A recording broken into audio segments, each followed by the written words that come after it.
Moving on, last year the New South Wales Government was about to call for tenders for a fleet of 275 new buses that Stephen Magro and thousands of others would never be able to ride.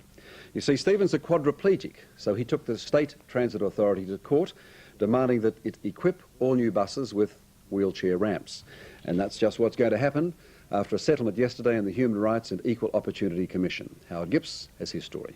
This is a great victory for people in wheelchairs in New South Wales and Australia as well, because finally we will be able to have access to general transport, as has the general community for a number of years. Stephen Magro is the man who's just changed the face of public transport in Australia by winning a great victory for the disabled. But what he's done will ultimately improve the lot of many who aren't disabled at all. It's everybody, mothers with prams, the elderly. I think everybody's set to gain, and finally everyone will be on an equal platform as far as having access to general transport. Last year, with the help of disabled campaigners, we set out to show just how inadequate facilities are for anyone in a wheelchair. I was wondering, could I get on the bus at all? Now, this would be a big laugh if it wasn't such a serious and embarrassing event. Mark Rolfe of the Australian Quadriplegic Association, the AQA, wanted to show what happens if a quad tries to hop public transport. The driver wants to help, of course he does. He even moves the bus a bit closer to the curb.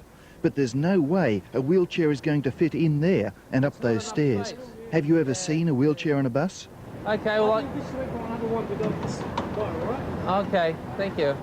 The public transport system and the buses in general just can't accommodate people in wheelchairs. And most of the trains are the same way? Trains are just as bad, yes. This yawning abyss at the entrance of Sydney's modern underground rail system serves everyone but the disabled or mums with prams. Right round Australia, the story is much the same.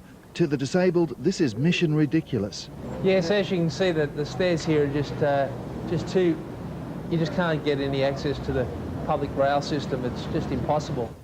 Stephen Magro was so incensed by poor public transport access that he took his case to the Human Rights and Equal Opportunity Commission. His motivation for taking on New South Wales State Transit Authority stems from his experiences overseas.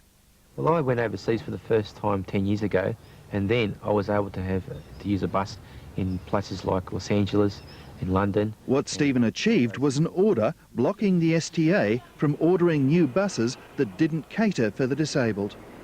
And now the STA has agreed that electric ramps will be fitted on all new acquisitions.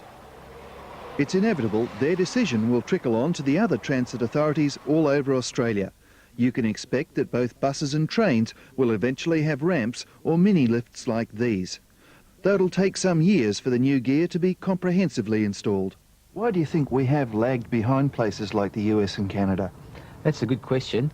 I think that perhaps some people may have had a head in the sand attitude, that we don't need to do that here.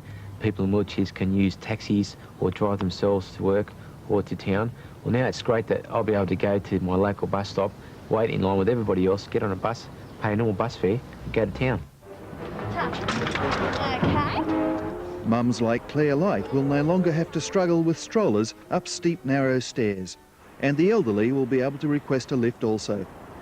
If ordered on new vehicles, the cost to the community won't be a lot more than an ordinary bus or train. And once the systems are in place, studies have shown they won't slow transport down. So watch out for them. They're coming to a bus stop near you soon. It'll be a great change just to be able to go to the town without having to worry about finding somewhere to park or booking a cab to come home, and more importantly, to be able to pay just as much as everybody else. Howard Gibbs with a man who really made a difference.